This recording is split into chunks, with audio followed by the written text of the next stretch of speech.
Last week, I introduced this poster of the split icon of Jesus. And by the way, I meant to mention this last week. Uh, Danny Colliers, who many of you know, Danny has been a member of St. Barnabas for about 4 years, and he's a postulant for holy orders.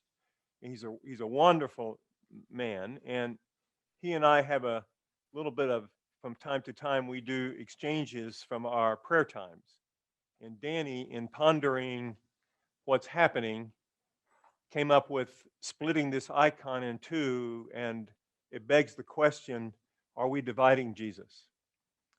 And I would say that it seems to me the church has struggled from its very beginning not to divide Christ. And so I offer this, and by the way, there's a copy of this on the website that you can download if you want to have it. Icons are often used as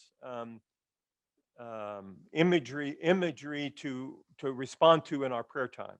So I offer this. You can find a copy on our website. Is to just ponder, how am I participating in the body of Christ in a way that keeps it united, or in a way that lends towards more divisiveness? So last week I talked a lot about David Bohm, and this is his book on dialogue. And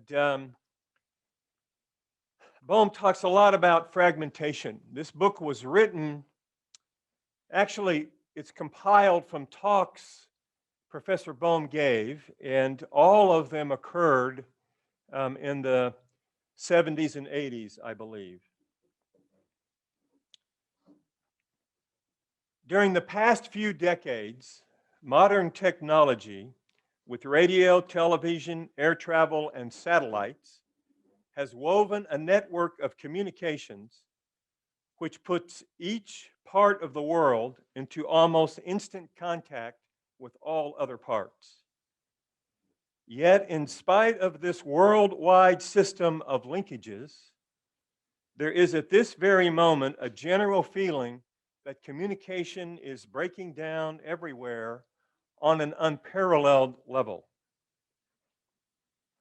People living in different nations with different economic and political systems are hardly able to talk to each other without fighting. And within any single nation, different social classes and economic and political groups are caught in a similar pattern of inability to understand each other. Indeed, even within each limited group, people are talking of a generation gap. That's old language, isn't it?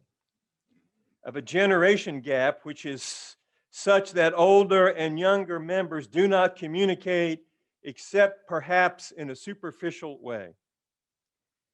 And what appears on the radio and television, as well as in the newspapers and magazines, is generally at best a collection of trivial and almost unrelated fragments, while at worst, it can often be a really harmful source of confusion and misinformation.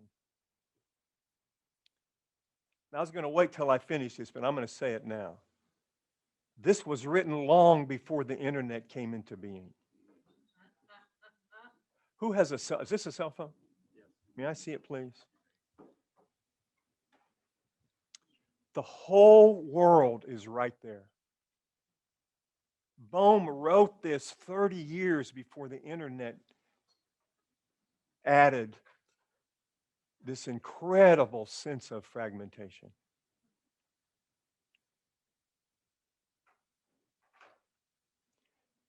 Because of widespread dissatisfaction with the state of affairs described above, there has been a growing feeling of concern to solve what is commonly called the problem of communication.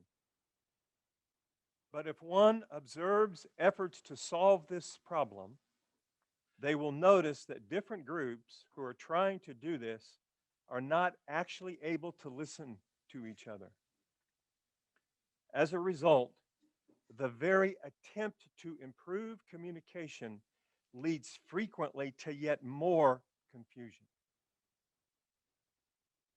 So last week I talked about advocacy versus inquiry. Over and over and over, what we get is one group advocating their point of view rather than inviting questions. I see it on all sides, at every level, on all topics, and the church is often the worst.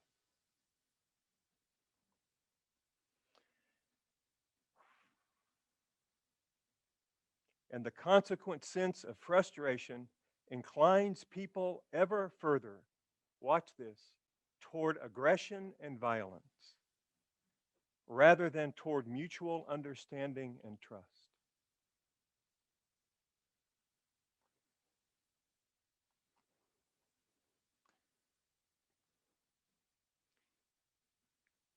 A ramped up feeling of not being listened to leads to aggression and violence.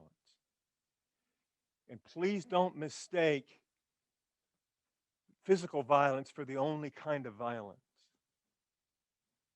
Perhaps the worst violence is our words. You know that old saying, sticks and stones may hurt me, but words do not? I don't remember it now, but I know it's not right. But the words hurt horribly. They are violent. And it's especially in the church when the words in the church exclude us.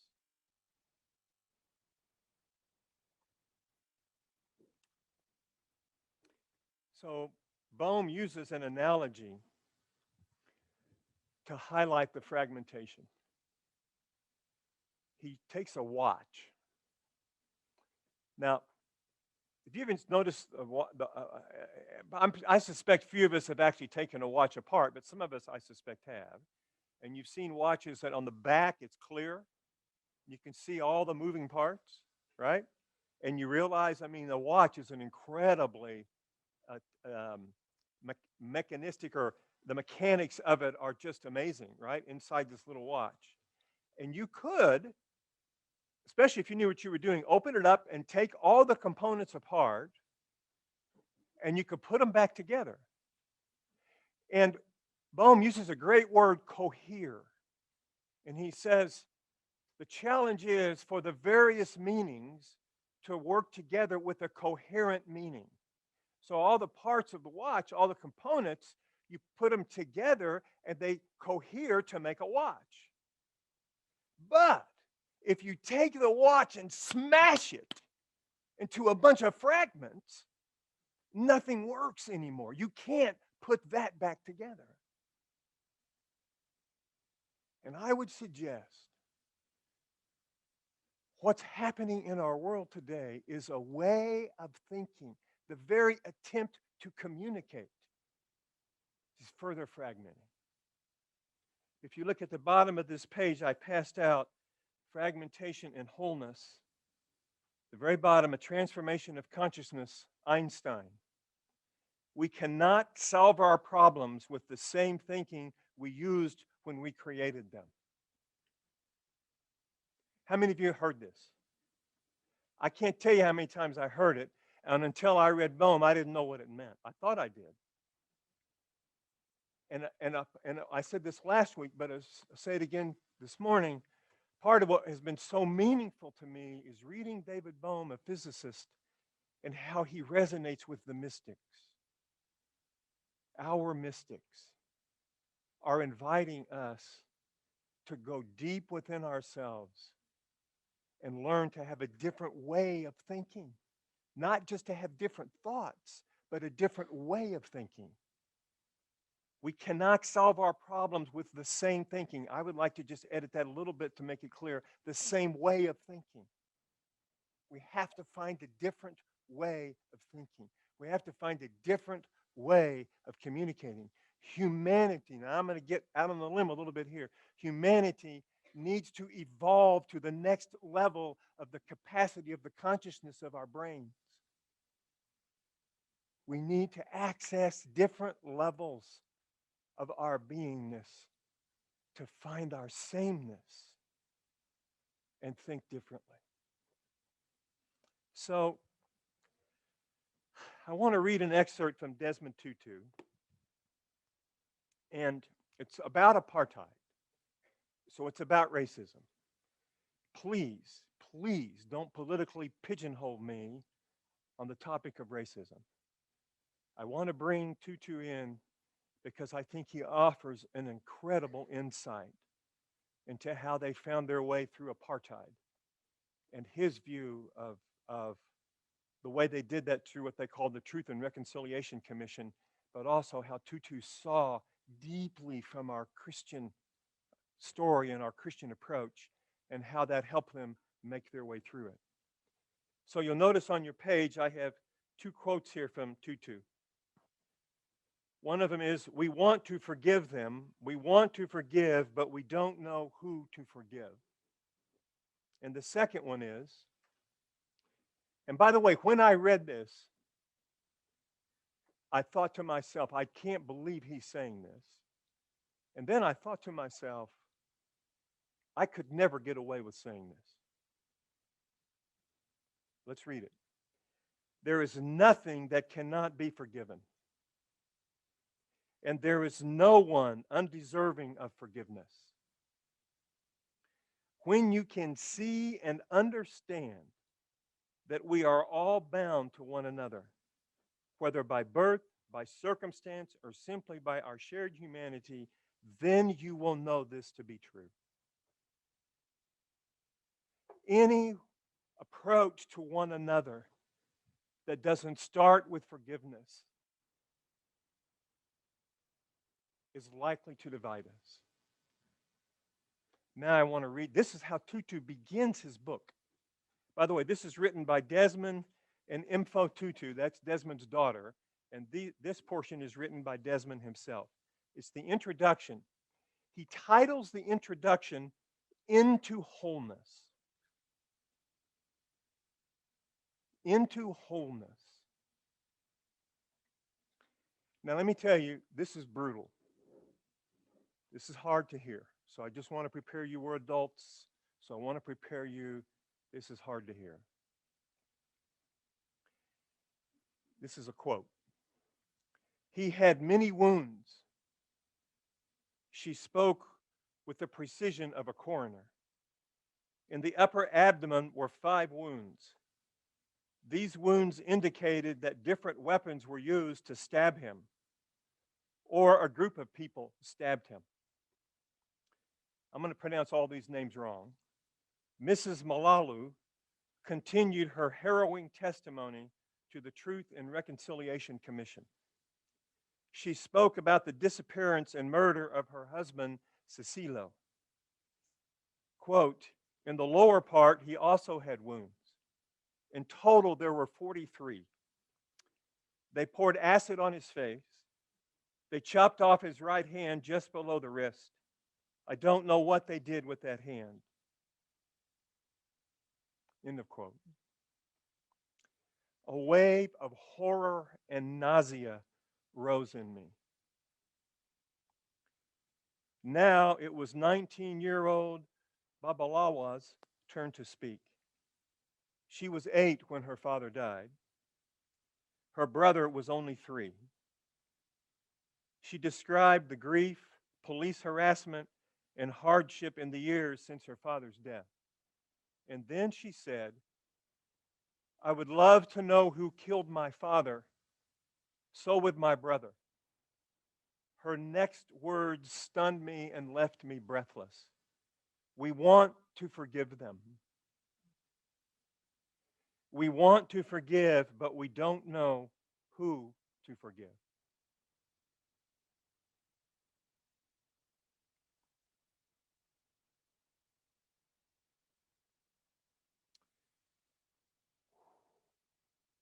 As chairman of the Truth and Reconciliation Commission, I have often been asked how the people of South Africa were able to forgive the atrocities and injustices they suffered under apartheid. Our journey in South Africa was quite long and treacherous. Today, it is hard to believe that up until our first democratic election in 1994, ours was a country that institutionalized racism, inequality, and oppression. In apartheid South Africa, only white people could vote, earn a high quality education, and expect advancement or opportunity. There were decades of protest and violence. Much blood was shed during our long march to freedom. When at last our leaders were released from prison, it was feared that our transition to democracy would become a bloodbath of revenge and retaliation. Miraculously, we chose another future. We chose forgiveness. At the time, we knew that telling the truth and healing our history was the only way to save our country from certain destruction. Now, I want you to pause for just a moment. If everyone in this room, and if everyone we would like to be in relationship with and communication with, cannot feel they can tell their story, we will not make our way forward. That's one of the problems with advocacy. Advocacy has a way of advocating for just one group instead of advocating for everyone. And because we think we're advocating for justice, we think it's okay to advocate just for those we think need justice instead of advocating for everyone.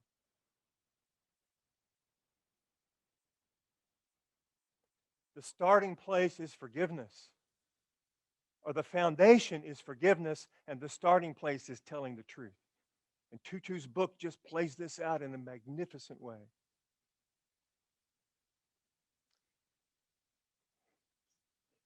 And so what happens? With all of us, we get so wrapped up in our truth. We get so wrapped up in our view of the world. We get so wrapped up in our wounds or our hurt or our pain. And all we know how to do is advocate for that. And we don't realize that we're not advocating for all. We don't realize the impact of that. That we'll never get what we want if we just advocate for our own point of view, experience, and self. No matter what. That's why this is so powerful to me. What happened to this woman and her two children, and that they wanted to start with forgiveness, realizing that's the only way forward.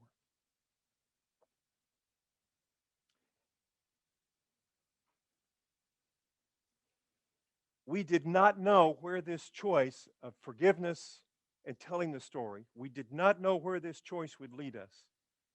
The process we embarked on through the Truth and Reconciliation Committee was, as all real growth proves to be, astoundingly painful and profoundly beautiful. And then the quote I already read. I would like to share with you two simple truths. There is nothing that cannot be forgiven, and there is no one undeserving of forgiveness. When you can see and understand that we are all bound to one another, whether by birth, by circumstance, or simply by our shared humanity, then you will know this to be true. I've often said that in South Africa, there would have been no future without forgiveness. Our rage and our quest for revenge would have been our destruction. This is as true for us individually as it is for us globally. My experience as a pastor is that these are truths at all levels. They're truths that in all of human interaction. It doesn't have to be this devastating experience of apartheid that Tutu begins his book with. For all of us to learn how to reach out to the other in a way that will reconcile and keep us in relationship. To learn how to do that in the midst of our pain, I think is the vision of the church.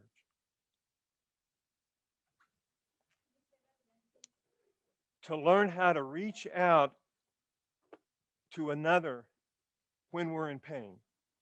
Reach out in a way that sustains being in relationship and reconciles rather than that divides. Okay? Now, by the way, I just came across these quotes, and I just love them. That one from Alan Shepard and Edgar Mitchell, they're both were on Apollo 14. I remember being struck by the fact that it looked so peaceful from that distance. But remembering, on the other hand, all the confrontation going on all over that planet, and feeling a little sad that people on planet Earth couldn't see that same sight, because obviously all the military and political differences become so significant, so insignificant seeing it from that distance. We just need a different way of seeing. And then Edgar Mitchell. For me, it was the beginning of unitary thinking. So you might circle that. That's a different way of thinking, unitary thinking. To think that molecules of my body were manufactured in the same furnace as those stars in those galaxies billions of years ago. Mitchell left NASA a year after his return and founded the Institute of Noetic Sciences in Northern California, an institution devoted to the study of consciousness. May I edit? A study of the way we think and of how we fit into the universe. We went up there as space technicians, and we came back humanitarians. Looking back at Earth is an instant global consciousness.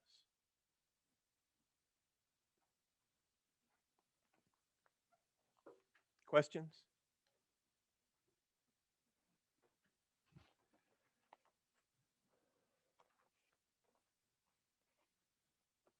You okay? Yeah. Are they good? Are they smiling? Please. This is another handout. Thank you, Jimmy. Oh, you're so good. Listening in holy silence. I think I passed this out last time, but out of order. So you may have it, but here's another one. Thank you. You pass that down there, please. Thank you.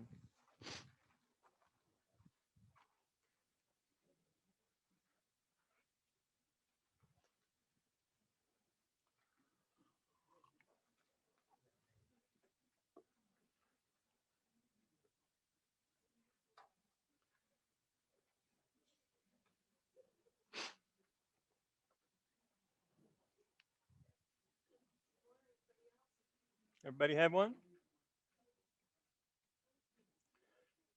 So some of this I actually said last week. I didn't do this sheet, but Peter Singay, who by the way draws on David Bohm, Peter Singay he's the head of the MIT Sloan Institute of Leadership. He may have retired from that position, but he's a very highly regarded leadership I would say guru, and again, he may have retired now. I'm not sure. He's the author of the book, The Fifth Discipline. The Fifth Discipline. Singay says, to listen, set aside your thoughts and opinions. You can pick them up anytime you choose. Learn to set them aside. Tom Shanks says, listening is the absence of thought. Thomas Keating says the way to learn, and I would just edit, the way to listen is to come to nothing. Then I think I gave this to you all last week from Keating. At some point in the spiritual journey, there is a shift where you realize that the best knowledge you can have of God is no knowledge. Now, in all of this, what I'm wanting to do is to begin to introduce a different way of thinking. And at the end of this morning, I'm going to really crystallize this for us, I hope, in a real practical way. But to realize that any thought I have of God is less than God. To learn to let that go and to just be. Just be is beginning a new way of thinking, a new way of being present to your thoughts. Let them go and just be. So to come to nothing and just be in the presence of God. Then if we truly surrender everything we possess, this, and by the way, I just want you to know, when monks say this, it drives me crazy. Because they don't possess houses or cars. They don't have wives or husbands and children. They don't have mortgages. They don't have, et cetera, et cetera. So I always have to translate when I come to this. If we truly surrender everything we possess. Now, by the way, so when I go to this, where it takes me to is, to what extent do my possessions possess me? Thank you. It's my wife. My wife says a lot. Thank you, darling. To what extent do my possessions possess me? Watch what happens. If we truly surrender everything we possess, we will know the right thing to do spontaneously. And action inspired by the Spirit is where centering prayer, translate the practice of silence, is taking us.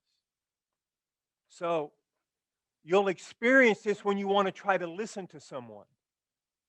Instead of thinking about letting go of what you possess, can you let go of your thoughts? The desire to do so will show you how attached to your thoughts you are.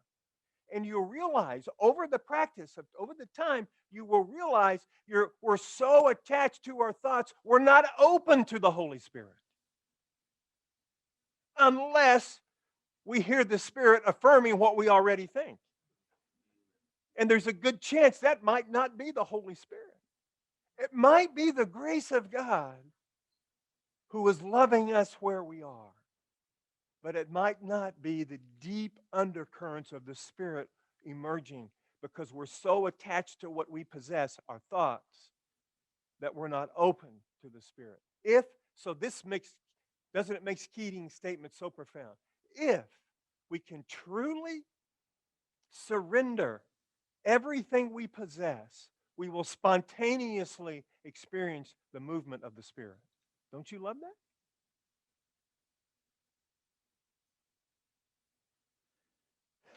Now I want to go to Martin Lear.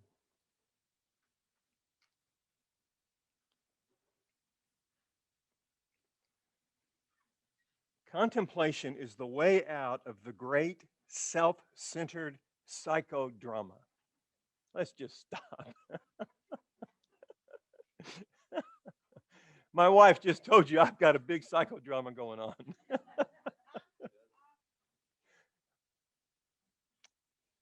When interior silence is discovered, compassion flows. When you are with another human being and you have a level of interior silence, first thing is, you will have learned the compassion you need to have found some interior silence and some interior solitude. It will make you compassionate for the human situation. And as another person begins to share, you'll not be able not to be compassionate for them as you grow in the practice of simply being with them and listening to them. And especially if they know you had uncommon initiative to walk towards them and they're different. God.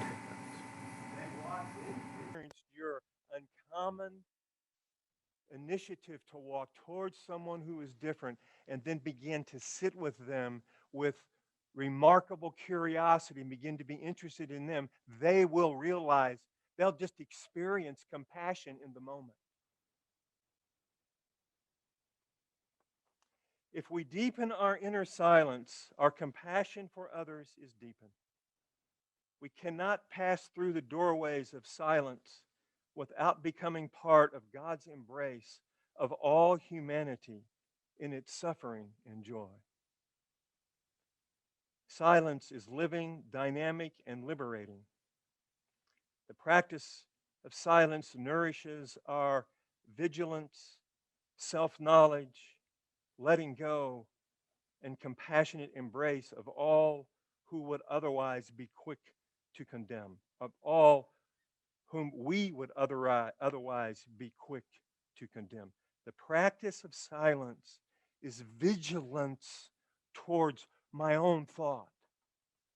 It's like, frankly, it's like uncommon initiative towards listening to myself.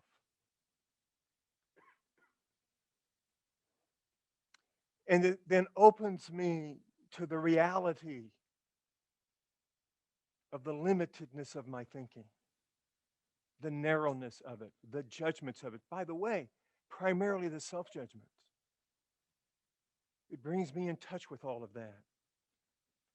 And as I find the grace to let it go, I love this. As I find the grace to let go all my self-judgments, discover the profound compassion it requires of me to do that for myself. Again, it just opens me to be compassionate for another in God's embrace of the whole human family. How could I condemn them given the truth of me? Gradually, we realize that whatever it is in us that sees the mind games we play, I love that, the mind games. But by the way, this is much deeper than that. Gradually, we realize that whatever it is in us that sees the mind games is itself free of all such mind games and is utterly silent, pure, vast, and free. This is this deeper awareness within us that can observe our thoughts and feelings and emotions rather than be them.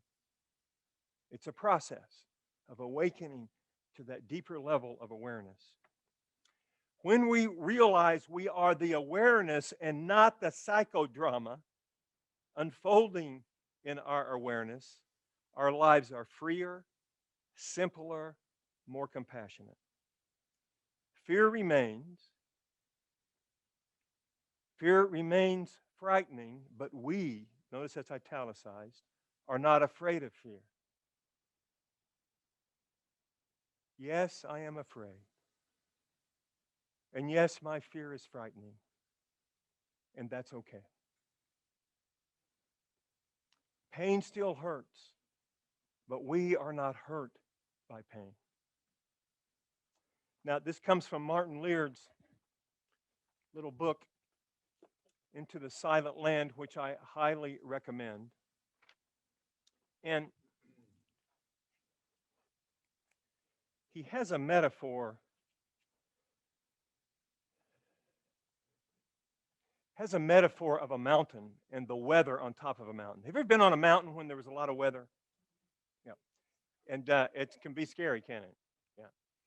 And Martin Lear says, as we awaken to the deep awareness, he doesn't use this language, but I would say the deep true self that is who we are. As we awaken to that, we realize we're the mountain, not the weather. And the weather is our thoughts and feelings and emotions and what the desert fathers and mothers would call our passions. That's just weather. That's not who I am. And as I learn to be the mountain, not the weather, it allows me to be an incredibly, by the way, freer and more gracious and more compassionate, but also able to listen and be present to you in a totally different way. I'm not there advocating my thoughts and the pain of my feeling and emotions. I'm able to just be there and be with you and make room for you. Because you're the mountain too, whether you know it or not, or whether you're aware of it or not. Gary.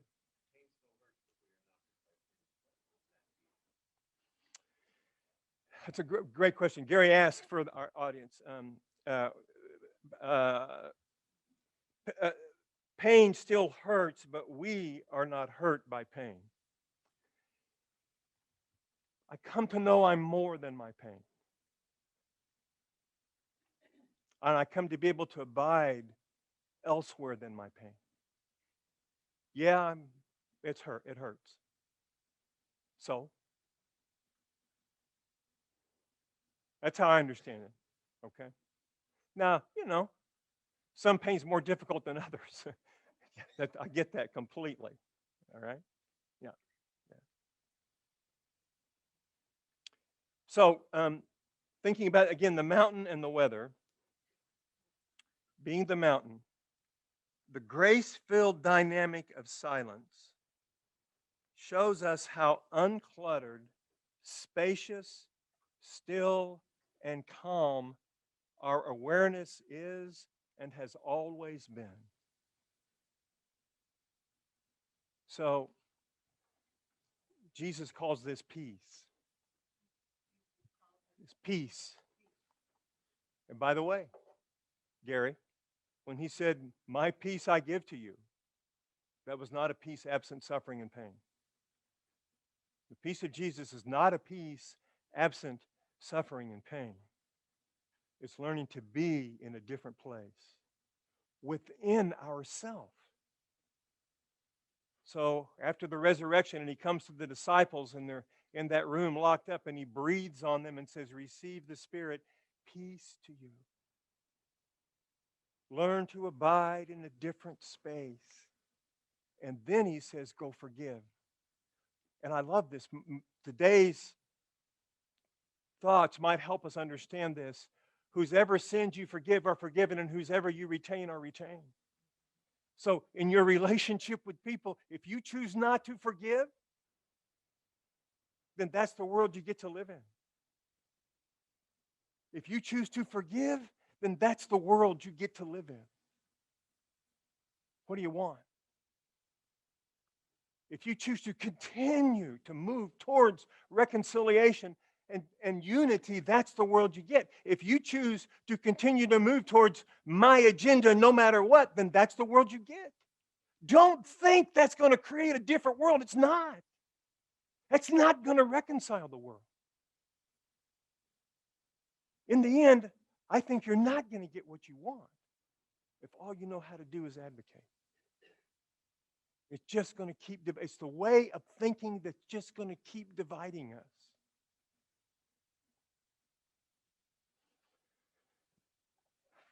So I want to read to you. I think, I'll give you this. I have one more hand. Another handout. Two more, but this one. This is Boehm's. Oh, it's kind of like a definition of dialogue. And dialogue is not exactly the same thing as listening. Listening prepares us for dialogue. But I want you to see his vision. And when Boehm does this, he's beginning programs and conferences and seminars in which they're really learning this along the way, learning it as they go. Yes, sir. Okay. You want to do it now? Yeah, let's do it now before we go to this. It's a question from the Zoom. Good morning. Nice to see you. See the camera. Here is the question. Yes, sir. How do we forgive without expectations of a response from ourselves or others?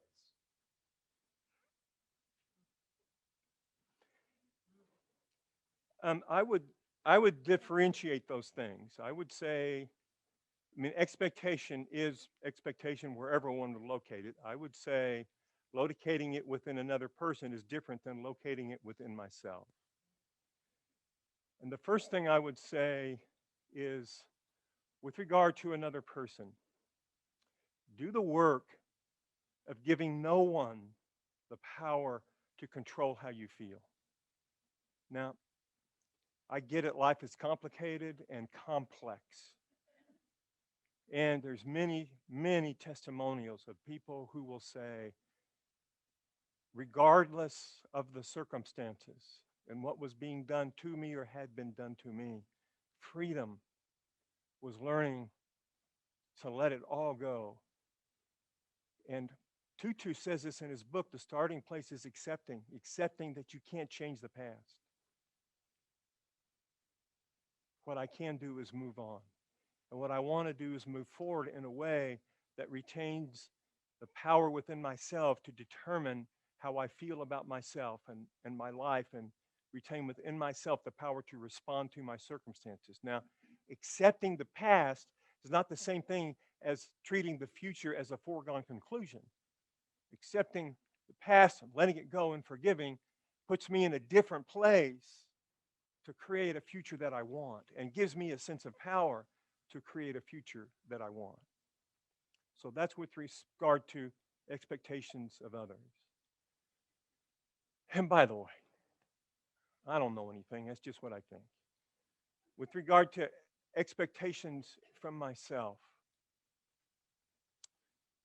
it's I have a similar response in that I want to believe the good news, to believe the gospel, that I can experience myself as forgiven and free.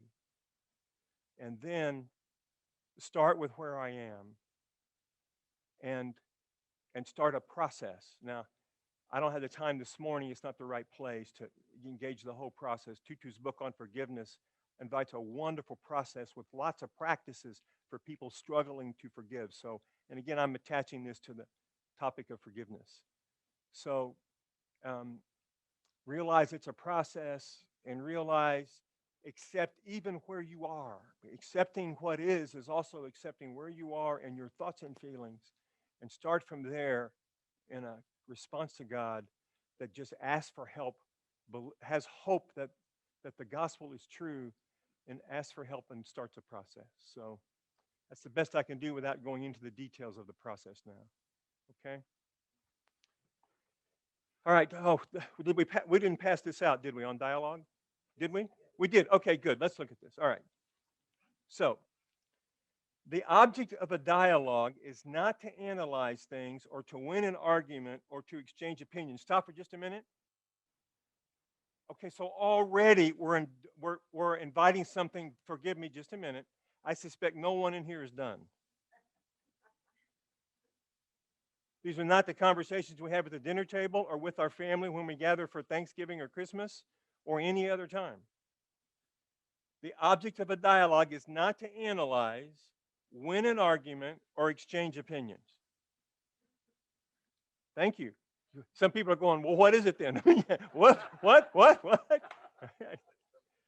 Rather, it is to suspend. Remember, I said Boehm's definition is suspending. It is to suspend your opinions and to look at the opinions. By the way, your own as well. So I've already talked about this other level of awareness that can look at my opinions rather than be them. The object of a dialogue is to suspend your opinions and to look at the opinions, to listen to everybody's opinions, to suspend them, and to see what it all means. Now, another way to say this is don't pass judgment. And I don't mean being judgmental. Don't be going, well, I agree with that, or I don't agree with that, or that's wrong, or that's stupid, or no, she doesn't know what she's talking about, or how could he be so dumb? Stop all of it and just be with it. And begin, this is a wonderful question. Well, what does that mean? To be open to the meaning level. It's a whole nother level. And in the listening, when we're actually practicing listening, that's one of the ways we do it. Just keep asking people, why? Why? How did you come to that? Where does that come from? Not with judgments, with genuine curiosity. You're discovering the meaning for them of their thoughts, feelings, and opinions, and learning to just look at it without passing judgment on it. If we can see what all of our opinions mean, that's a big word, if. You can circle that word. If we can see what all of our opinions mean, then we are sharing a common content. And if we can see them all, we may then move more creatively in a different direction. Circle the word creative, put an asterisk. At the bottom of your page, write Holy Spirit. This is what the mystics would say. We're opening ourselves to a whole new way opened to us by the Holy Spirit. A different kind of consciousness, i.e., a different kind of thinking, is possible among us, a participatory consciousness. So now I come back to what I said earlier, is that human beings need to evolve. Long time ago, I heard Thomas Keating say, human beings are stuck in the adolescent stage of development. Actually, I'm sorry, he said pre-adolescent stage of development. We're stuck. We need to learn to think differently. This is called participatory thought. That's on page 30 of the book on dialogue. Now, here is what I hope will be a very helpful, simple, practical summary of what I've been talking about. And then next week we'll start practicing. At least that's the plan today. Oh, yeah, there we go. Okay. Let me give you more.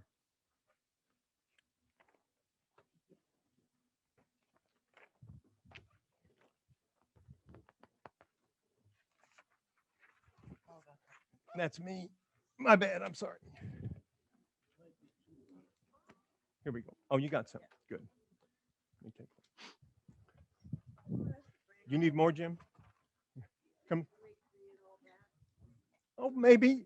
I mean, I always think it's helpful to have the materials, but I don't know that we'll specifically reference them, but I don't know. We might.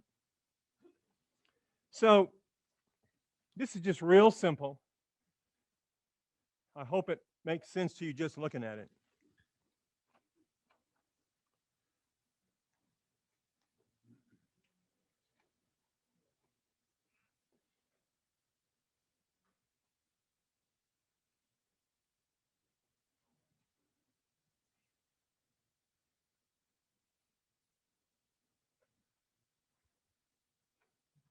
So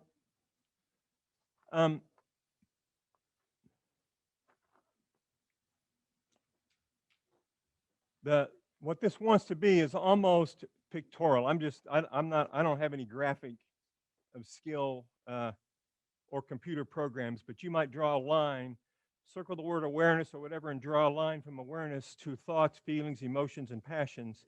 So can I quiet myself enough that I'm in this place of pure awareness? Or, and by the way, the word pure is a difficult word, so not perfectly pure, but quiet. And how I'll know that is how I'm able to see my thoughts rather than be them. I'm able to see my feelings rather than be them. I'm able to see my emotions rather than be them. And I'm able to see that the passions are at work. So at the bottom of the page, I'd give a non-technical distinction between feelings and emotions. In the literature, the psychological literature, emotions are sort of raw experience. What's it say here? Emotions are physical and instinctive, instantly prompting bodily reactions to threats, reward, and everything in between. Feelings are the conscious experience of emotional reactions.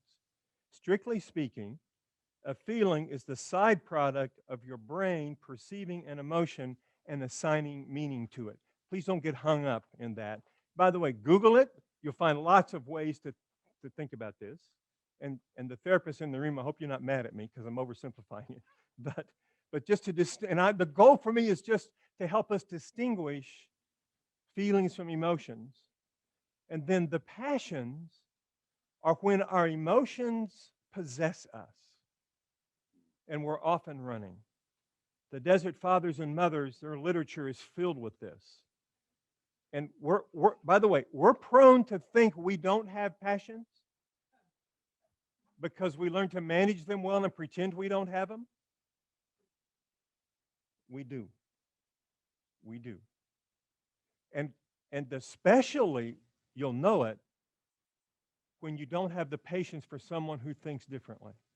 Or, by the way, does it differently. Whatever it might be. And the desert mothers and fathers called these the demons because they possess us. So, all of this is inviting us to start with really listening to ourselves. You okay? I have a question. Okay. Where does sensation come into feeling and emotion? I have no idea. Okay. Repeat the question, though. Okay. Yeah. Oh, was that come from the what you call it? Okay. How does sensation distinguish from feeling and emotion? So I'm sorry you're not here because what I really need to know is what you mean by sensation. If you mean by a bodily sensation, I would say that's a bodily sensation in contrast to an emotional, thoughtful feeling or just an emotional feeling. But I realize they get intertwined, and this is beyond my pay grade. I'm not that smart about stuff like this, so that's all I got. If you email it to me after this, we can be in a conversation. I'm more than happy to help and look for other resources to help us. So listening starts with listening to ourselves. And so the whole process begins of quieting ourselves to listen to ourselves and really the very beginning to realize we just never think about how we think. We just think. And very quickly begin to realize our thinking is grounded in a lot of assumptions and a lot of presumptions that are not self-examined. A lot of beliefs that are very important to us and not examined very often or not for a long time. And you'll realize that if you stop to try to examine it, you become uncomfortable. It's too important to you. But your whole life is just lived out of it without ever thinking about it or not having thought about it for a long time. So this begins a process of quieting ourselves and noticing our thoughts, our feelings, our emotions, our passions. That's a self-practice that then helps me to be present to another person, set aside my thoughts, feelings, emotions, and passions, setting them aside so that I can listen to another person.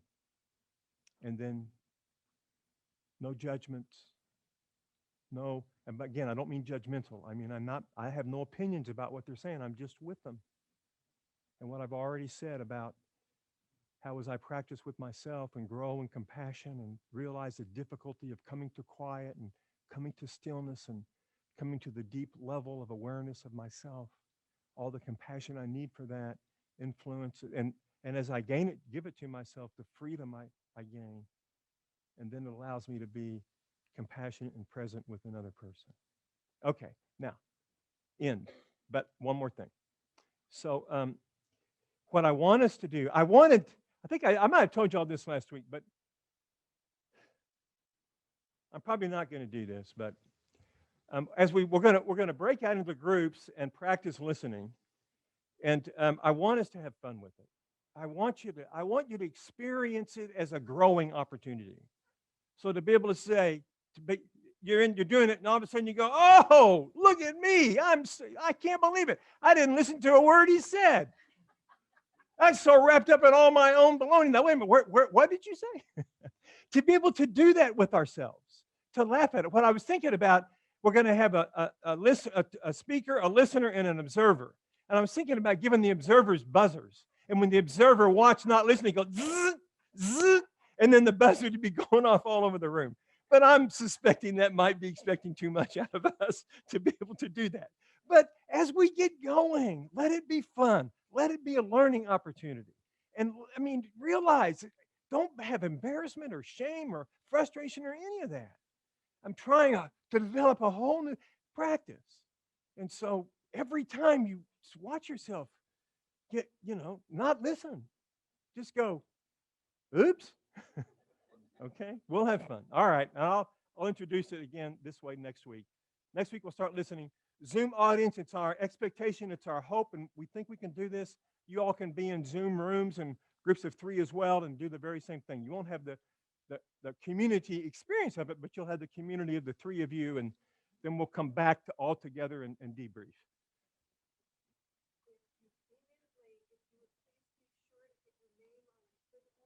So let me do it with my mic. That's good. So there's an attendance sheet on every table. If you would please fill it out and put your email address, that gives us the ability to be in touch with you. And as we move along during the weeks, I suspect I'll have resources to send you, and we can have questions and et cetera. Okay? All right. All right. You guys are great. Thanks for putting up with me, and see you in church.